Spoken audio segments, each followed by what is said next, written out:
உடம்புல பிரச்சனை இருந்தாலும் அதுக்கு ஒரு காரணம், வாழ்க்கையில பிரச்சனை இருந்தாலும் அதுக்கு ஒரு காரணம், திருமணம் தடையாயிருச்சு, குழந்தை தடையாயிருச்சு, தொழில் தடையாயிருச்சு, பணம் வரல. சித்தர்கள் என்ன சொல்றாங்கன்னா அதுக்கு கர்ம காற்றுன்னு பேர் சொல்றாங்க. அவர் இறந்து முடிச்சு வெளியே செல்லும் பொழுது ஒட்டுமொத்த கணக்கையும் கொண்டு போய் நேரம் அங்கே சேர்த்து வச்சுட்டு போயிடுவாங்க. வாழ்க்கையில பெரும் துன்பங்கள், தோஷங்கள், தடைகள், பிரச்சனைகள், கடன்கள் இதெல்லாம் உங்களுக்கு சர்வசாதாரணமா உங்க பின்னால நிழல் மாதிரியே போய்கிட்டு இருக்கு. எந்த ஒரு மனிதனுக்கு சிந்தனை முழுவதுமாக ஞானத்தால் நிரம்பி இருக்கிறதோ அவனுக்கு மட்டும்தான்டா இந்த சூத்திரம் தெரியும். கண்ணாடியில பல்ல காட்டியாச்சு, பிரஷ்ஷை திருப்பி கண்ணாடியில தெரியல பல்லுல தேய்ச்சிக்கிட்டே இருக்கிறீங்க காலத்துக்கும். இப்ப எப்படி உங்க வாயில இருக்கிற அந்த வாடை போகும்னு நினைக்கிறீங்க?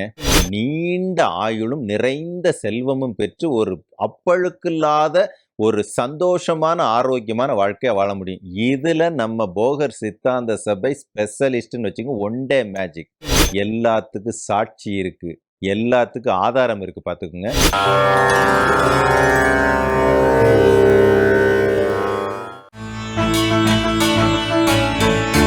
அறுபடை வீடுகளில் 3ஆம் படை வீடான புண்ணிய பூமியான பழனியில் போகர் சித்தாந்த சபை இயங்கி வருகிறது. இச்சபையில் சமுதாயத்தில் பெருகி கிடக்கும் உடல் நோய், மனக்கவலை, குடும்பத்தில் அமைதியின்மை, பொருளாதார தடை இவை அனைத்துக்கும் சித்தர்கள் அருளிய சிறப்பான பயிற்சி முறைகளை கொண்டு தீர்வு அளித்து வருகிறார் முனைவர் போகர் வசீகரன். பல பேர் இவர் நடத்தும் பயிற்சி பட்டறையில் கலந்து கொண்டு தங்களது வாழ்வில் சிக்கல்கள் இன்றி சிறப்பாக வாழ்ந்து கொண்டிருக்கிறார்கள். முன்பதிவு மூலம் மிக குறைந்த நபர்களுக்கு மட்டுமே இந்த பயிற்சியை அவர் நடத்தி வருகிறார். ஒரே நாள் பயிற்சியில் மிகப்பெரிய மாற்றத்தை பலர் அடைந்திருக்கிறார்கள். பிரச்சனைகளுக்கு தீர்வு பரிகாரம் மட்டுமல்ல, பயிற்சியும் தான் என்பதை உறுதியாக சொல்லி வருகிறார். எல்லோரும் வாழ்க்கையை வாழ்வாங்கு வாழ வேண்டும் என்பதற்காக தான் கண்டறிந்த பயிற்சி முறைகளால் பலரது வாழ்க்கையை சிறப்பாக மாற்றி அமைத்துக் கொண்டிருக்கிறார். நாள்பட்ட நோய்கள் நீங்கவும், நோய் வராமல் எதிர்ப்பு சக்தியுடன் ஆரோக்கியமாக வாழவும் அரிய முத்திரைகளை சொல்லித் தருகிறார். மனிதன் தன் வாழ்வில் எல்லா நலன்களையும் வளங்களையும் பெற்று வாழ வேண்டும் என்று முயன்று வருகிறார். இந்த பயிற்சியால் கேட்டது கிடைக்கும், நினைத்தது நடக்கும் என்பதை உறுதியாக சொல்கிறார். சொல்வதோடு மட்டுமல்லாமல் செயல்படுத்தியும் வருகிறார். குருவே சரணம், குருவே சரணம், குருவே சகலம். உலகெங்கும் உள்ள நியூஸ் 7 தமிழ் நேயர்கள் அனைவருக்கும் பழனி போகர் சித்தாந்த சபையிலிருந்து முனைவர் போகர் வசீகரனின் அன்பு வணக்கங்கள்.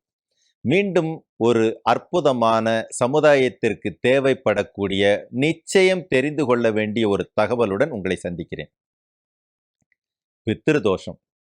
இதை சொன்ன உடனே பலருக்கும் ஆமாங்க, என் ஜாதகத்திலையும் பித்ருதோஷம் இருக்குங்க, பித்ருதோஷத்தினால தாங்க என் வாழ்க்கையில் இவ்வளவு பிரச்சனையும், உடம்புல பிரச்சனை இருந்தாலும் அதுக்கு ஒரு காரணம், வாழ்க்கையில பிரச்சனை இருந்தாலும் அதுக்கு ஒரு காரணம், திருமணம் தடையாயிருச்சு, குழந்தை தடையாயிருச்சு, தொழில் தடையாயிருச்சு, பணம் வரல.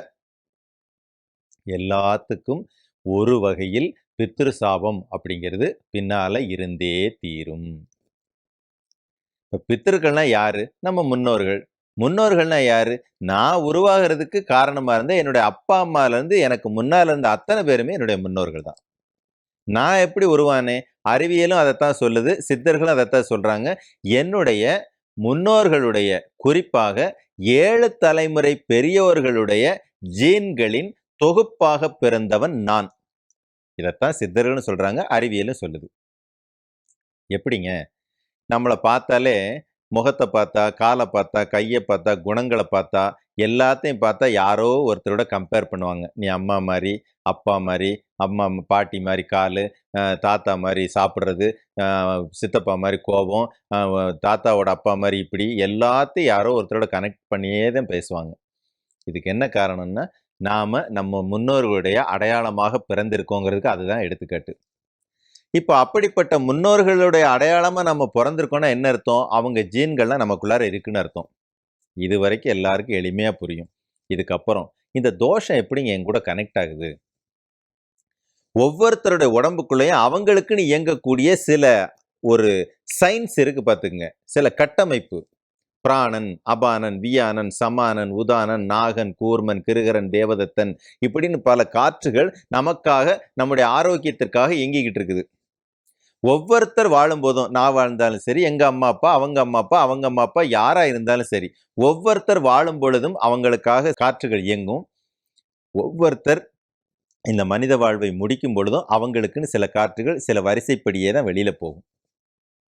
இப்போ இதுல ஒரு ரகசியம் நீங்க தெரிஞ்சுக்க வேண்டியது என்னன்னா, இருக்கக்கூடிய காற்றுகளில் ஒரு காற்று, அந்த காற்றினுடைய பேர் உதானன். இந்த உதானன்கிற காற்றை சாதாரணமா நெட்ல போய் பார்த்தீங்கன்னா, அதுக்கு ஒலிக்காற்று அல்லது குரல் காற்றுன்னு ஒரு பேர் இருக்கும். அவ்வளவுதான். இன்னும் கூடுதல் தகவலா அது ஒரு நீல வர்ணம் கொண்ட காற்று. அவ்வளவுதான். இன்னும் கொஞ்சம் ஆழமா தேடுனீங்கன்னா, நாம சாப்பிடுற சாப்பாட்டுல இருந்து சத்த பிரிச்சு கொடுக்குற காத்து இவ்வளவுதான் சொல்லியிருப்பாங்க. சித்தர்கள் என்ன சொல்றாங்கன்னா, அதுக்கு கர்ம காற்றுன்னு பேர் சொல்றாங்க. கீழிருந்து மேல் நோக்கி செயல்படக்கூடிய காற்று அப்படின்னு பேர் சொல்றாங்க. இந்த காற்றை உருவாக்கிய தாய்க்காற்று அப்படின்னு சொல்லிட்டு பிரபஞ்சனன் அப்படின்னு ஒரு காற்றை சொல்றாங்க. அந்த காற்றினுடைய வர்ணமும் நீல வர்ணம். இந்த காற்று கீழிருந்து மேல் நோக்கி செல்லக்கூடிய இந்த காற்றினுடைய வேலை என்னன்னா, நாம சாப்பிட்ற சாப்பாடு, குடிக்கிற தண்ணி, சுவாசிக்கிற காத்து, இதுல இருந்து இந்த உடல் இயங்குவதற்கு தேவையான சத்துக்களை பிரிச்சு எடுக்கிற வேலை இந்த காற்றினுடையது. கூடவே ஒவ்வொரு வினாடியிலும் நாம செய்யக்கூடிய கர்ம கணக்குகளை பிரபஞ்சத்துல கொண்டு போய் சேர்த்து வைக்கிறது இதே காற்று தான். இந்த காற்று பிரபஞ்சன்கிற தாய் காற்றுகிட்ட ஒப்படைச்சு அந்த காற்று பிரபஞ்சத்துல சேர்த்து வைக்கும். அதென்னங்க பிரபஞ்சத்துல சேர்த்து வைக்குது, பிரபஞ்சத்துல எங்க சேர்த்து வைக்குதுன்னா, பர்டிகுலராக சனி கிரகத்துல போய் இந்த கர்ம கணக்கு, கர்ம விதிகள் எல்லாம் அங்க போய் சேவ் பண்ணி வைக்கிறதே யாருடைய வேலை என்றால், இந்த பிரபஞ்சனன் மற்றும் உதானன் என்ற காற்றுகளோட வேலை. இதெல்லாம் சித்த ரகசியம் பார்த்துக்கோங்க. இந்த சனி கிரகத்தை ஜாதகத்துல பார்த்தீங்கன்னா கர்மகாரகன்னு சொல்லுவாங்க. இந்த சனி கிரகத்தினுடைய நிறம் பார்த்தீங்கன்னா அடர் நீலம், கருநீலம். எல்லாம் எப்படி கனெக்ட் ஆகுது பார்த்துக்கங்க. இப்படி ஒரு மனிதன் தான் வாழும் பொழுதும் வாழ்ந்து முடிக்கும் பொழுதும் உதானன் பிரபஞ்சனன் மூலமாக கர்ம கணக்குகள் எல்லாம் அங்க போய் சேர்த்து வைக்கிறார். அவர் இறந்து முடிச்சு உதானன் மற்றும் பிரபஞ்சனன் வெளியே செல்லும் பொழுது ஒட்டுமொத்த கணக்கையும் கொண்டு போய் நேரம் அங்க சேர்த்து வச்சுட்டு போயிடுவாங்க. இப்போ ஒரு மனுஷன் இறக்கும்போது தான் அவனுடைய முழுமையான மனம், குணம் வெளிப்படும். அப்பா, என் முன்னால என் பிள்ளைகள்லாம் சந்தோஷமா இருக்காங்க, ஒற்றுமையா இருக்காங்க, சேர்க்க வேண்டியதெல்லாம் சேர்த்து வச்சுட்டேன், எல்லாமே ஒன்றும் பிரச்சனை இல்லை, இனி போனாலும் பிரச்சனை இல்லை அப்படின்னு மனநிறைவோட போறது ஒரு வகை. ஐயையோ உயிர் போக போகுதே, பிள்ளைகள்லாம் இப்படி கஷ்டத்துல இருக்குதே, அவனுக்கு கல்யாணம் பண்ணி வைக்கலையே, அவனுக்கு குழந்தைய பார்க்கலையே, கடன் அடைக்கலையே இப்படின்னு வேதனையோட போறது ஒரு வகை. ரெண்டையும் இவங்க வெளியில போகும்போது அப்படியே சேவ் பண்ணி வச்சுட்டு போயிடுவாங்க. எங்க? சனி கிரகத்துல. இது என்ன ஆகுது, எங்க தாத்தாவோட ஜீன் என்கிட்ட இருக்கு, எங்க அப்பாவோட ஜீன் என்கிட்ட இருக்கு, எங்க பாட்டியோட ஜீன் என்கிட்ட இருக்கு அப்படின்னா, இவங்க சேர்த்து வச்ச அந்த வினைப்பதிவுகள் அந்த ஜீன்களோட தொடர்புல இருந்துகிட்டு என் வாழ்க்கை முழுவதும் என் கூட அதனுடைய பலாபலன்களை கொடுத்துக்கிட்டே இருக்கு. இதுக்கு பேர் தான் பித்ரு தோஷம். அது நன்மையாக இருந்தாலும் சரி, தீமையாக இருந்தாலும் சரி.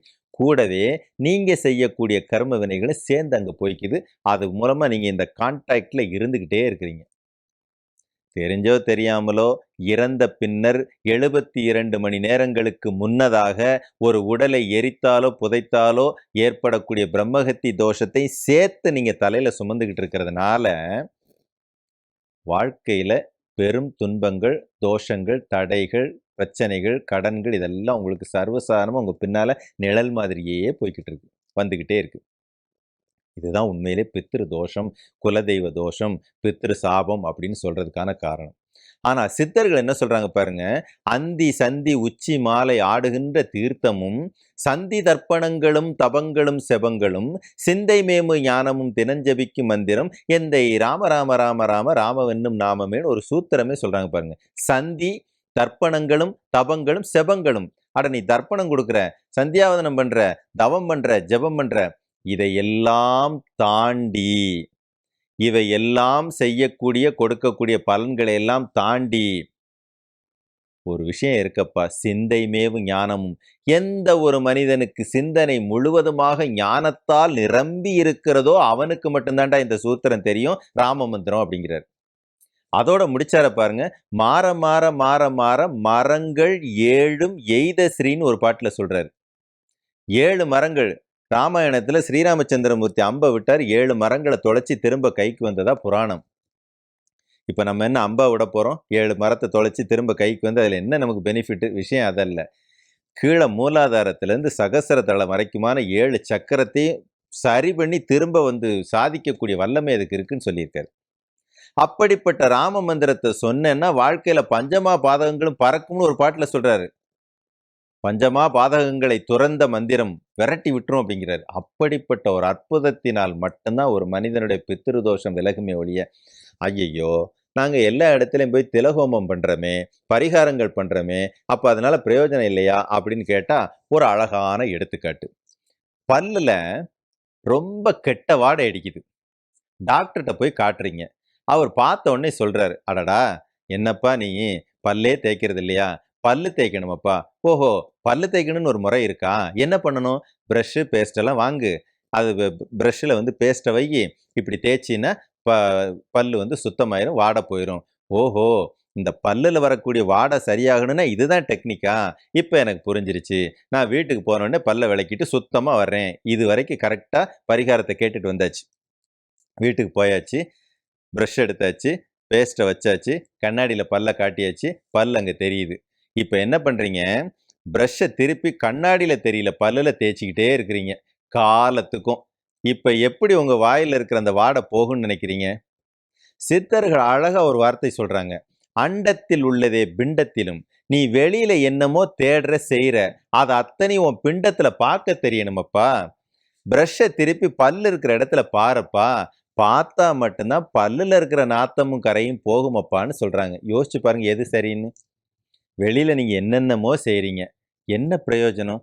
ஒரு பிண்டத்தை கொண்டு போய் ஒரு இடத்துல வைக்கிறோம், அந்த பிண்டத்தை இறந்தவங்க சாப்பிட்றதா சொல்றோம். என்னைக்காவது அந்த இறந்தவங்க வந்து சாப்பிட்டதை நீங்க நேர பார்த்துருக்கீங்களா? இருக்கும்போது அவங்களுக்கு கொடுக்குற தண்ணியை அவங்க குடிக்கிறத நம்ம பார்க்க முடியும். இறந்ததுக்கு அப்புறம் பஞ்சபூதங்களாலான இந்த உடல் பஞ்சபூதங்களோடு கலந்து விட்ட பிறகு தண்ணியை கொண்டு அவங்க போட்டோ முன்னால வச்சோம் அப்படின்னா, அந்த போட்டோவில் இருக்கிற வந்து குடிச்சிட்டு தண்ணி உப்பா இருக்கு, தண்ணி டேஸ்டா இருக்கு, இதெல்லாம் சொல்ல போறாரா என்ன? அப்ப எங்க தாங்க அதை சரி பண்றது? எங்கு அவர்கள் இருக்கிறார்களோ அங்கு சரி பண்ணணும். எங்கு அந்த தொடர்பில் இருந்து கொண்டு அதை ரிசீவ் பண்ணி எனக்கு கொடுத்துக்கிட்டு இருக்குதோ அப்ப சரி பண்ணணும். சரி பண்ணுனா மட்டும்தான் உங்களால உங்க வாழ்க்கைய நீண்ட ஆயுளும் நிறைந்த செல்வமும் பெற்று ஒரு அப்பழுக்கில்லாத ஒரு சந்தோஷமான ஆரோக்கியமான வாழ்க்கையை வாழ முடியும். இதுல நம்ம போகர் சித்தாந்த சபை ஸ்பெஷலிஸ்ட்னு வச்சுங்க, ஒன் டே மேஜிக்.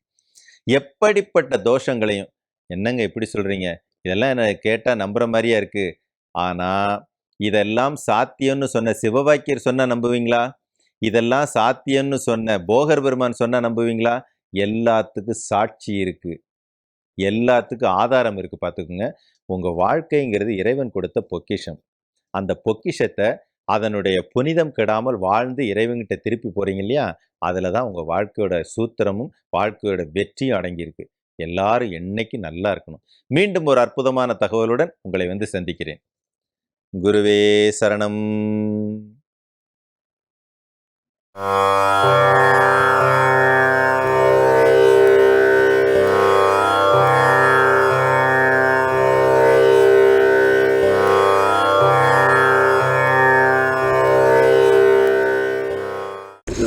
யூடியூப் மூலமாக எங்கள் சார் மூலயமா எனக்கு இந்த வாய்ப்பு கிடைக்கிது. ஆனால் வர்றதுக்கு முன்னாடி பார்த்தா எல்லா இடத்துலையும் சாமியார் மாதிரி இருந்து ஒரு பயிற்சி கொடுப்பாங்க அப்படின்னு தான் நினச்சி வந்தேன். ஆனால் வந்த நேரத்தில் பார்த்தா இது வந்து ஒரு டிஃப்ரெண்ட்டான விஷயமா இருக்குது. இப்போ என்னை பொறுத்தளவு ஆன்மீகத்தில் தேடுதலில் நான் ரொம்ப காலமாக இருந்துகிட்ருக்கேன். அப்படின்னு பார்க்கும்போது பார்த்திங்கன்னா, நம்ம யோக ஞானம் மட்டும்தான் நம்ம தெரிஞ்சுக்கிட்டு நம்ம அது மூலயமா தான் இது மூலம் தான் நம்ம தெரிஞ்சுருக்கோம். ஆனால் இந்த பித்ரு தோஷத்தோடு சேர்ந்து இது வந்து எல்லாமே உள்ளடங்கி வர சூழலில் ஐயா பண்ணினது ரொம்ப மகிழ்ச்சியாக இருக்குது. இன்றைக்கி உண்மையிலே இது ஒரு புதுவிதமான விஷயமா இருக்குது. இதை நம்ம தெரிஞ்சுக்கிட்டு இதை நல்லா எல்லோரும் பயனடைஞ்சால் ரொம்ப நல்லது. ரொம்ப நன்றி.